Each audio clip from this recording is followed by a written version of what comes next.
ఈ రోజే డౌన్లోడ్ చేయండి. మీ ఫేవరెట్ షోస్ చూడండి. సరే రామా, కానీ వాడిని ఎలా పట్టుకుంటాం? ఒకవేళ వాడిని పట్టుకున్నాం అనుకో, నిజం ఎలా చెప్పిస్తాం?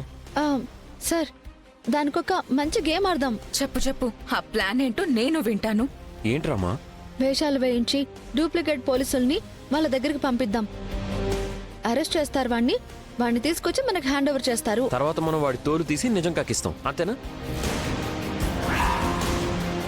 రామా, ఈ డూప్లికేట్ పోలీసుల ప్లాన్ చాలా బాగుంది రామా.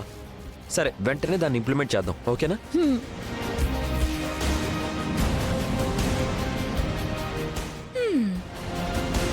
చెత్తలాగా ఉంది మీ ప్లాన్. మీరు ప్లాన్ చేస్తే నేను చూస్తూ ఊరుకుంటానా?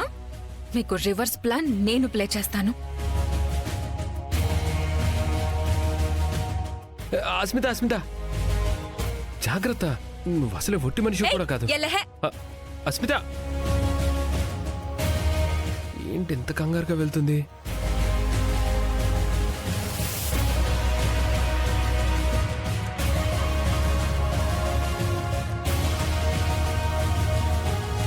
రే ప్రభాస్, నేను నిజం చెప్తున్నానరా, మన పాలిట లక్ష్మీదేవిరా అస్మిత. డబ్బులు తక్కువ ఉన్నాయనుకున్న టైంకి కాల్ చేసి పని చెప్తుంది. ఈ డబ్బున్నోళ్ళకి తలనొప్పులు కూడా ఎక్కువ ఉంటాయిరా. వాటి నుంచి తప్పించుకోవడానికే మనల్ని వాడుకుంటూ ఉంటారు. అవునరా, కరెక్ట్గా చేసుకుంటే ఇంతకంటే మంచి ఆదాయం ఇంకోటి ఉండదు.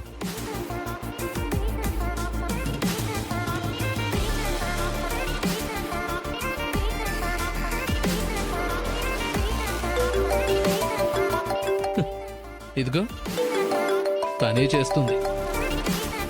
నూరేళ్ళు.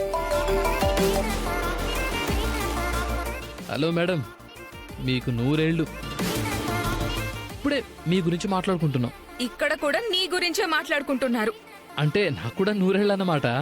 కాదు, పోయే కాలం దగ్గర పడింది నీకు. ఏంటి మేడం? నీ గురించి మాట్లాడుకుంటుంది నీ శ్రేయోభిలాషులు కాదు, నా శత్రువులు. ఎవరు? ఇంకెవరు? ఆ రామలక్ష్మి దాని మొగుడు. అంటే నా మీద అనుమానం వచ్చేసిందా? నువ్వు నాకు మత్తు పదార్థం పంపిస్తే నేను దానికి జ్యూస్ లో కలిపించానని ఫిక్స్ అయిపోయారు. ఆ నిజం రుజువు చేయడానికే వాళ్ళు ప్లాన్ చేస్తున్నారు. ఏంటి మేడం ఆ ప్లాను? డూప్లికేట్ పోలీసుల్ని నిన్ను అరెస్ట్ చేయడానికి వాళ్ళు పంపిస్తున్నారు. వస్తే నేను కనిపెట్టలానే ఏంటి మేడం? నువ్వేం కనిపెట్టక్కర్లేదు, నేను చెప్తున్నాను కదా వాళ్ళు డూప్లికేట్ అని. పంపనివ్వండి మేడం. వాళ్ళు నిన్ను కొట్టో తిట్టో నిజం రాబట్టాలని చూస్తారు. నేను చూసుకుంటానులే మేడం, మీరు రిలాక్స్ అయిపోండి. నేను ఇప్పట్లో రిలాక్స్ అవ్వలేను. నువ్వు ఇరుక్కుంటే నేను ఇరుక్కున్నట్టే. ఆ రామలక్ష్మి బయటకొచ్చేస్తుంది, అర్థమవుతుందా?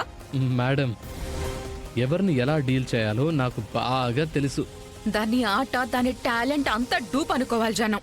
ఈ కేసులో నుంచి ఎట్టి పరిస్థితుల్లోనూ అది బయటపడకూడదు. జాగ్రత్త. మై హోనా మేడం, మీరు గుండెల మీద చెయ్యేసుకొని హాయిగా నిద్రపోండి. సరే, ఉంటాను.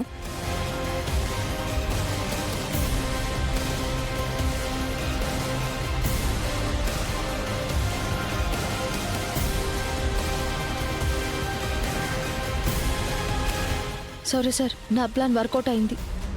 రామా, తను ప్రభాస్ గారికి ఫోన్ చేసి చెప్పేసింది కదా, వాడు జాగ్రత్త పడతాడేమో. అయ్యో సార్, అసలు నా ప్లాన్ డూప్లికేట్ పోలీసులు కాదు సార్. అష్మితాని డైవర్ట్ చేయడానికి అలా చెప్పాను. ఇప్పుడు నిజమైన పోలీసు వాళ్ళని పంపిస్తా. రామా, నువ్వేం చెప్తున్నావో నాకేం అర్థం అవ్వట్లేదు. సార్, మెల్లమెల్లగా మీకే అర్థమవుతుంది, చూస్తూ ఉండండి.